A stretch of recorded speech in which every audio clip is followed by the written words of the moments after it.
narcissistic and toxic people will literally take years off our lives. Yeah, I think actually exposure to toxic and narcissistic relationships may be the public health issue of our time. We talk about sleep, we talk about exercise and movement, we talk about diet, we talk about preventative health care. But I am telling you now, who are navigating really toxic, difficult, invalidating, manipulative relationships, if you just lifted that thing out of their life, their health would improve almost instantaneously. Wow. I promise you that it would put years on their lives. Their health would improve. Their engagement in health behaviors would improve. Their sleep would improve. Their sense of meaning and purpose would improve. Every single predictor of health and wellness would skyrocket almost immediately, which is what is the toll of a toxic relationship. When we think about what happens to a person under chronic stress, we see cortisol, we see other neurohormones being released, we see inflammatory issues, we see greater propensity for issues like depression, we see problems in the gut microbiome and deleterious effects on health there. We see dermatologic issues, we see cardiovascular issues when people are under stress. And what we know is that interpersonal stress may be one of the most challenging kinds of stress, right? Because it's often inescapable. And when it comes to narcissistic relationships, it really is. It's narcissistic bosses. When it's a narcissistic marriage, narcissistic family members. And so I can't put too fine a point on this, that the people who were not improving under best practices regimens were the ones in toxic relationships. Because we don't ask about this. We don't address this. Or we think, relationships are tough. No, actually relationships aren't tough. These relationships are tough.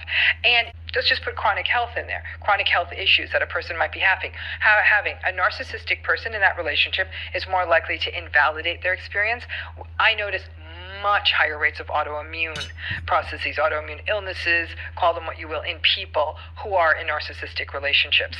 Not only are they invalidated by their partners and their families, often by the healthcare entire enterprise, so they're constantly being gaslighted by systems.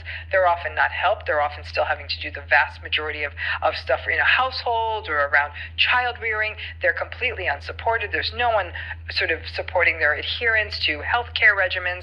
These are people who are chronically, not only swimming upstream, they're swimming upstream while people are throwing rocks at them. Because this amount of stress is, the body never gets a chance to rest. On one hand, it's taking years off of people's lives, especially most likely disproportionately affecting women. It does disproportionately affect women, but I do want to say that not all narcissistic people are men, and I have worked with many men who are in narcissistic relationships, came from narcissistic families of origin. They're experiencing the same negative health effects, but there are more narcissistic men than women, and women have less power in society. Two to tango. Not really. Not when one person is using actually what I would really call psychologically dirty tricks. And when you have two people in a relationship and one person's really invested in wanting to maintain attachment, connection, closeness, that they're coming from a place of empathy and integrity and reciprocity, and the other person is coming from a place of power, domination, control, egocentricity, self-centeredness, and will do anything to make sure that whole relationship's about them. How is that person who's holding a stance that is more empathic, that is more connected, they're not having the same relationship? And so short of people having paperwork that they put on a table when they enter a relationship and saying, hey, this is what I really want in a relationship, which narcissistic people walk around thinking they're empathic, warm, nice people. So then you have that triple confusion that it's not like the narcissistic person says, hey, you just met me and I'm a handful and I am not a nice person. They think they're good people. And so do a lot of people in the world. So it gets very confusing very quickly for people in this relationship. What this is doing to people's health, because I've seen what happens when we remove the narcissistic person around, my health improved. When I stopped talking with my family, my health improved significantly.